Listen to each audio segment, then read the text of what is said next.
Hola, hola, hola. Who's it? Kidna later, aka Mahali Celeb, the girl that calls four countries home. Welcome to my channel. Thank you for being here. And thank you for coming back for those of you who have been here before. Join the family by clicking that subscribe button. Like, share this video. Thank you guys. Really appreciate you. So I'm gonna talk today about how I almost became a Sinach.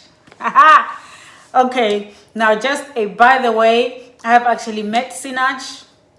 Okay, those who don't know Sinach, I would put the link above this video where you can press and see who Sinach is, but I've got no idea how to do that. Let me know, fellow YouTubers. So Sinach is a gospel singer and minister who's like she's like the main singer for Christ Embassy. Yes. So she was here in Perth 2017, I think it was, and I sang for her. I sang as part of her choir. Yes, so that's just by the way. And your girl was also part of the opening acts, thanks to the organizers who asked me, you know. Of course, although the experience was not as I had imagined, you know. Firstly, not the organizer, not the person who invited me, but you know, the people who were working there were just so stressed that they were so rude, you know. As one of the singers, you know, I'm supposed to do sound check with my band, and I had to organize with them when to come, you know, things like that. But yeah, man, they did me bad. Like, they were so rude, they were so terrible, they were so horrible actually to me, you know, telling me I'm not the main singer here, I need to calm down.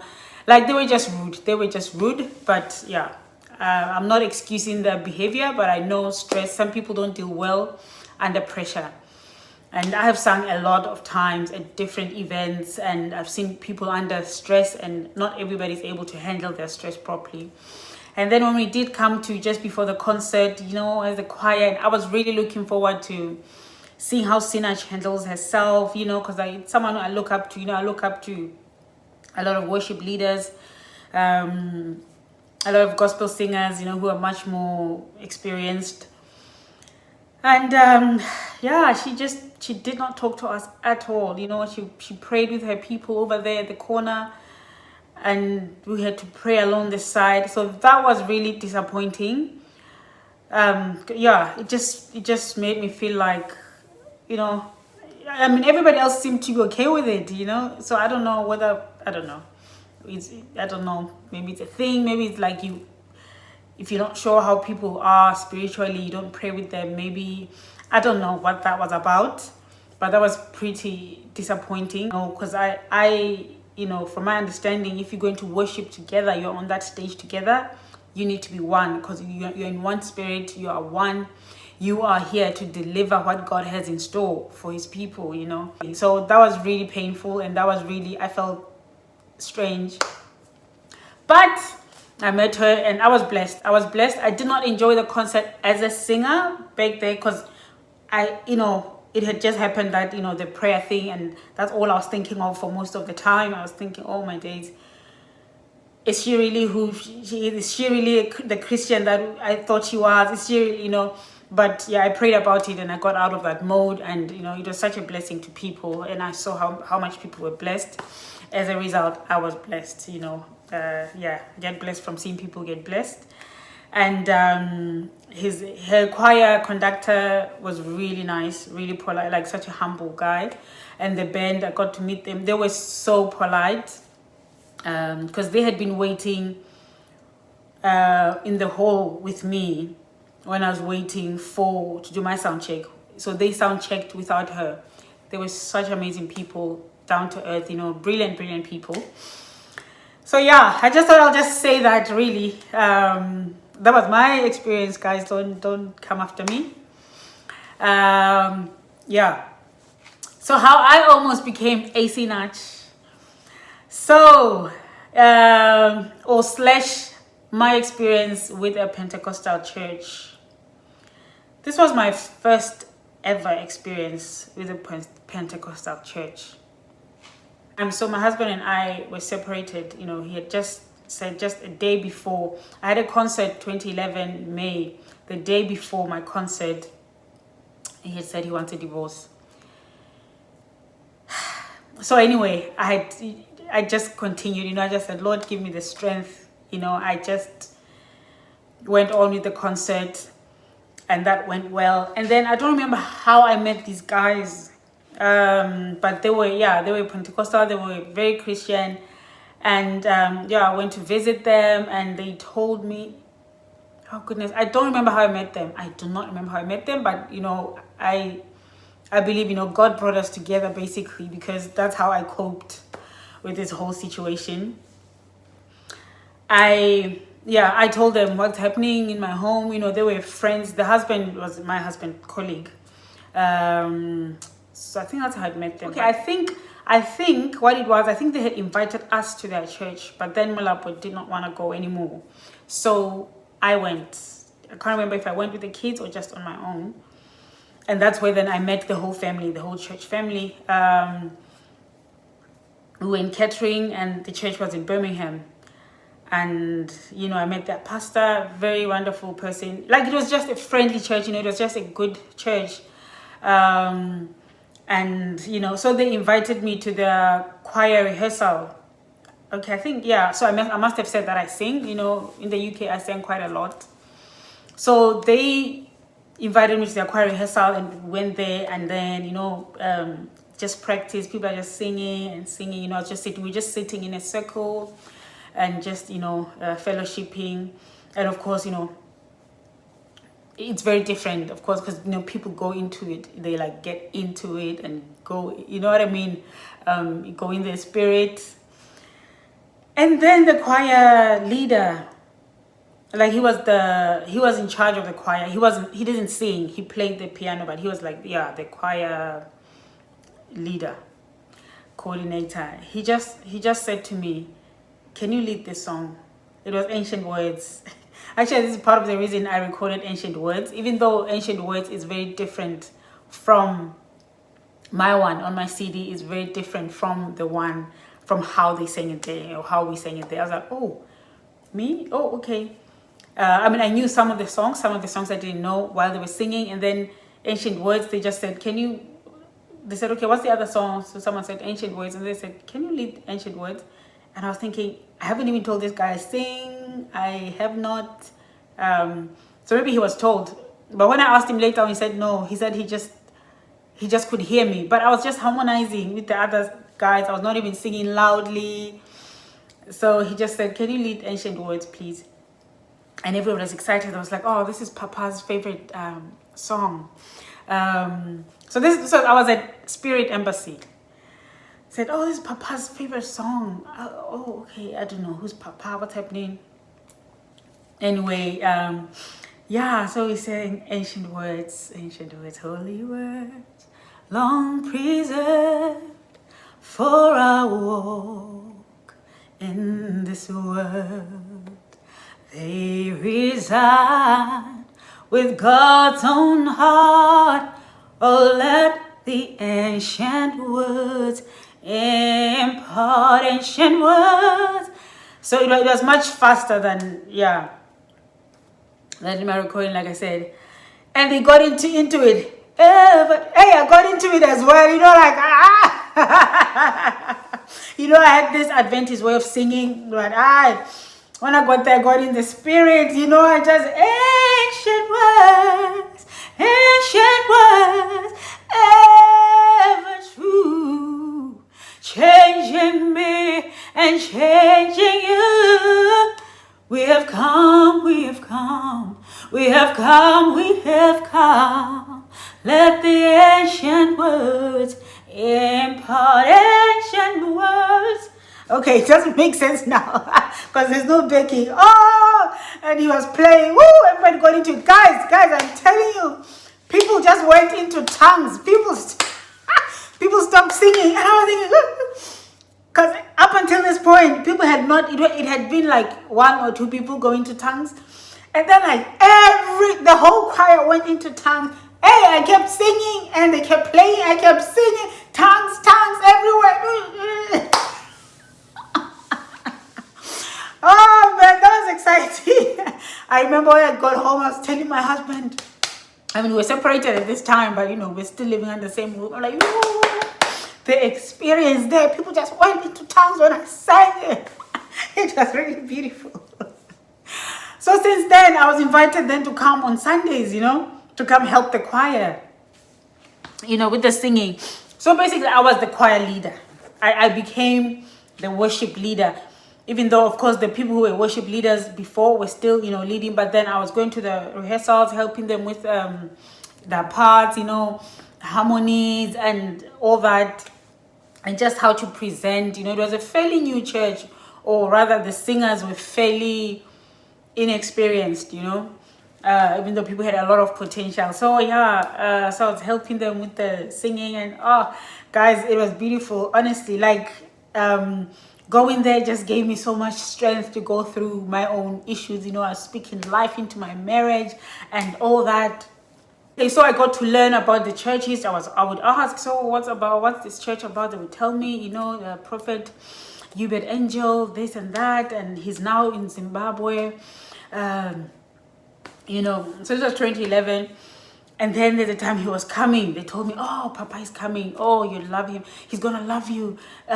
We've been telling him about you. We've been telling them about you, Papa. And is it Mama?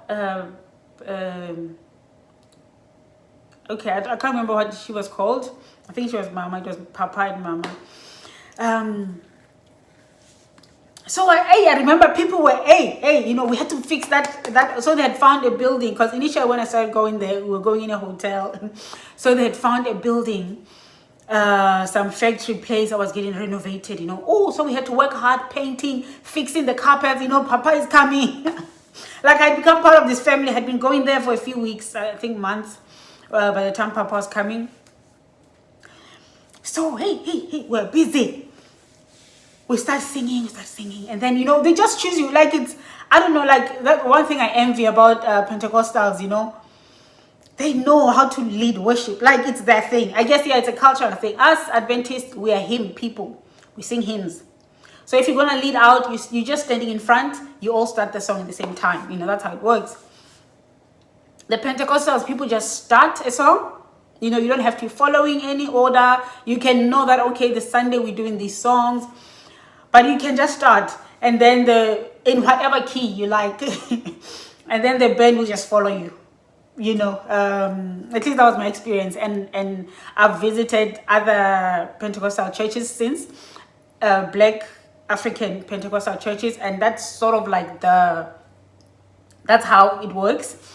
You just start a song when it's in your heart. You just start it, and the piano guy will play, and keyboard plays, everybody else joins in, so I got used to that as well. And so I remember there were songs that we were okay, you're not doing this. There was so much protocol. You don't do this, you don't do this, you don't do this. Hey, I remember we even bought new uniforms. Hey, Papa was coming. When he walked in, guys, yo, guys, let me confess. So I felt so bad because, the story of Shadrach, Meshach, and Abednego. How they said to Nebuchadnezzar, we are not bowing. We are not bowing to the King Nebuchadnezzar. Okay, so it's a biblical story for those who are not aware. Biblical story that happened and historically proven. That happened in Babylon. Ancient Babylon. He made a statue of himself after he had had a dream that he could not understand, and then Daniel interpreted. God gave Daniel the interpretation, and he interpreted it to the king. There was a head of gold which represented his kingdom, and it was gonna fall, and then after that it was gonna be the chest and arms of silver. Okay, so it was Babylon, the Medes and the Persians, and the feet were gonna be the Roman Empire that's divided. It was the feet are silver and clay, and that's where we are now. That's where we're living now. So yeah, in a nutshell, that's the story. So the king was so upset that he made his own image, the image that he saw in his dream, but all of it was gold. And he said he ordered everyone to come bow down to this image. Okay, so here's why I'm telling that. When the prophet walked in, he comes in, he has an entourage. When he walked in, we were busy in the middle of the song. Like, we had to keep singing. And they just say, keep singing. We keep singing because we're waiting. We don't know when he's going to come. We don't know when he's going to come. Just like the 10 versions waiting for the coming of Jesus. We don't know when he's going to come in. When he came, people went on their knees, guys. Pa, pa, pa, pa. Including the pastor, everyone. Gee. So I'm standing there alone. I'm like, hey, I saw myself go down on my knees. I'm laughing. I felt something. I was like, Lord, you know I'm not worshiping. I thought, because they always say, like, even Shadrach, Meshach, and Abednego, they could have just, when the trumpet, sounded for everyone to worship this beast, this image, they could have just gone down and fastened their shoes, just so they don't get thrown in the fiery furnace. Because that was the punishment. The punishment was whoever is not bowing down will get thrown in the fiery furnace. They made it 7 times. It was so hot, this fire, that even the people so because they didn't bow, they just stood there, They said, we're not going to worship the image because our God will save us. And they said, even if he doesn't, we will still serve him. So they were thrown in that fire that was prepared for people who do not bow to the image. So the fire was so hot that it burnt the people who were actually throwing them in. And they didn't burn, Jesus came in and joined them in the fire. They were alive. And that's how Nebuchadnezzar became Christian for a bit, He kept changing and coming in and out, getting convinced and not getting convinced about this God thing. So I'll put where the story is from.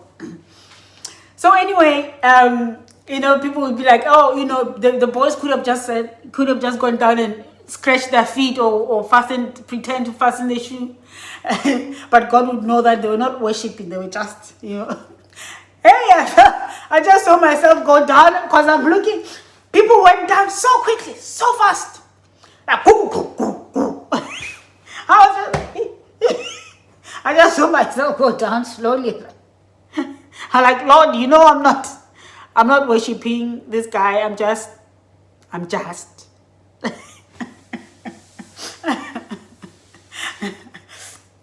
So anyway, I'm going on for too long now. I want to tell you, there's so many details of my experiences there. Never mind.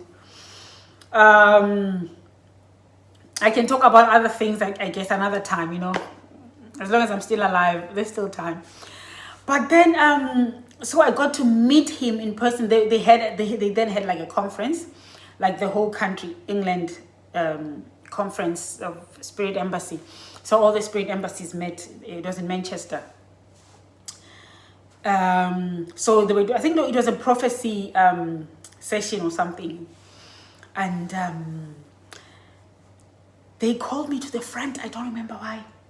I think they were prophesying about me.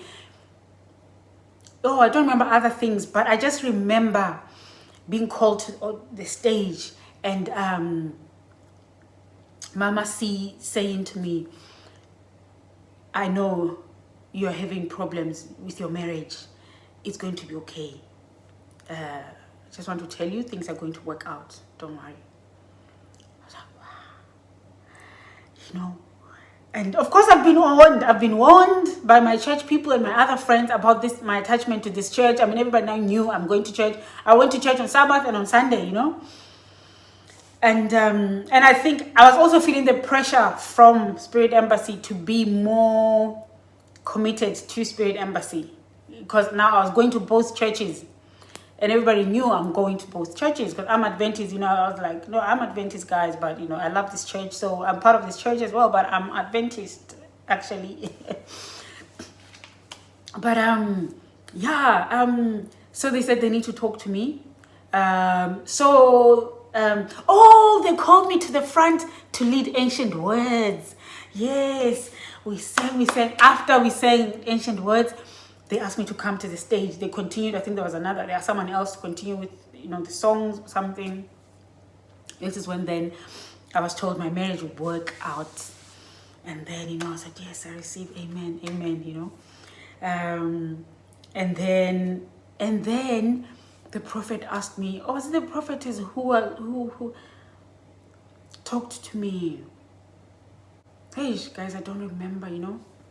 But it was right down the stage. I said, okay, would love to talk to you. I think they made an appointment or something. But they said, okay, this is what it's about. They said, do you know Sinach from Christ Embassy? I said, yes. They said, so I had recently just learned about Sinach as well. They said, okay, so, yeah, I think it was the ma'am talking to me said, okay, so the prophet would like you to travel with him around the world, doing what Sinach does before the man of God speaks. So you will be singing and I can't remember the wording, you know, but it's just bringing people into ushering people, you know, into the presence of God before the man of God speaks. Guys, this is a huge thing. This is huge. I can't say I was very excited. I was shocked. I think I was even crying. I thought, so I think they were going to talk to me the next day or something. Like I had to come back to them or something, you know. But hey, the guilt, I thought of it. You know, I spoke to my friends who were the reason I came to the church. They're now, you know, pastors in the church as well. And of course, everyone was so excited for me, you know, everybody in the church, and they were saying, yes, you know. And then, of course, my Adventist friends were like, are you sure that's what you want to do? You know, don't, you know, quoting me verses about being led astray by, you know, people who pretend to be prophets, who are not really prophets, all those things. I was so torn, guys. I was so torn because I wanted to do this, but I knew I can't. I said, but what's going to happen? I think I said, but what's going to happen with my family, my children? They said that will be taken care of. I was thinking, hey, Pella, I want to be everywhere with my children. I can't imagine traveling the world without my kids. Like, I was so torn. I prayed about it, and I was still so torn and still not sure when I declined, you know. I was like, look, I can't. I'm not feeling peace. I'm not feeling peace about it. So, unfortunately, I can't. You know, they were very understanding. They were very, very understanding. They said, look, that is absolutely fine. You need to feel at peace about the decision to join the ministry. And if you don't, that's fair enough. Yeah, I can't remember what they said, you know, but yeah, they said basically, look, we understand. It's all good. So, yeah, and after that, of course, things were never the same for me. I guess I was just feeling guilty. You know, they went back to Zim, and I was still coming to church, but, you know, yeah, and then it took a while not coming because I was feeling so bad. And then I came, but every time I went back, you know, I was very, very welcome. But yeah, that was my experience. That's how I almost became a Sinach. And yeah, I usually miss the church. Because, you know, once you taste Spirit Embassy, you can't, like, honestly, like all other Pentecostal churches, it's like, okay, all right. Spirit Embassy, guys, people expressed themselves. Listen, people were loud. It was like people are on something. Okay, like jumping, hey, you know. During the singing and there was the dancing, it was like people are on something, okay? It was really good. It was really good. I had never experienced church where people were so freely expressing themselves and their joy in God. Like they were over the top, okay? They were over the top. It was nice. It was really good. Like it was such a beautiful experience. And then yeah, and then of course my husband and I reconciled. I think that's how I stopped actually going completely, because your life changed. Of course, now I wasn't living for myself anymore. You know, there were other things that, you know, I had to attend to. I had to attend to the rebuilding of the family, and yeah, but yeah, I love the people I met there. I love, you know, the ministry. I don't know. I mean, there's all sorts of things being said about the people. But I had a beautiful experience there, and I was so grateful to have been part of the worship team and learned so much from that. Oh yeah, I had said earlier, I've always envied Pentecostals because from when you're little, the culture of leading worship, they just become such naturals in front of people. They just become such natural in leading people, in talking to people while they sing, in just all that whole thing that seems so effortless to them. It's such a difficult thing for an Adventist to do. It's such a difficult thing. And as a result, even when Sinach was here, we were given an opportunity to lead. Everybody was going in front and leading and doing their thing. But I really resisted. I did not go because I felt like I don't know what I'm going to do. Like, because we were singing as a choir before. Like, after I sang, I can't remember who else sang. We were like opening. We were like curtain raisers as the choir, the backing choir. Because all of it was full of people who are lead singers. They're like singers in their own rights. They lead worship in their own churches. So we were leading worship and, people in the spirit. And then someone came and gave me the mic. I was like, because I wasn't feeling confident enough. So yeah, I really appreciate that experience of, how much I learned really about worship leading. So thank you guys for watching. Thank you for your patience. It has been a long one. It's 30 minutes. I think I'm gonna cut it. I'm gonna make it into part 1 and part 2. Love you guys, and yeah, thank you for watching. Remember that God loves you even more, and that is true. Ciao, ciao.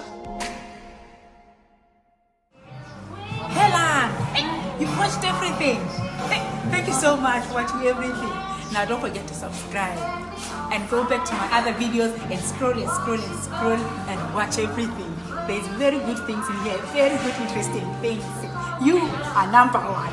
Now thank you and take care of yourself.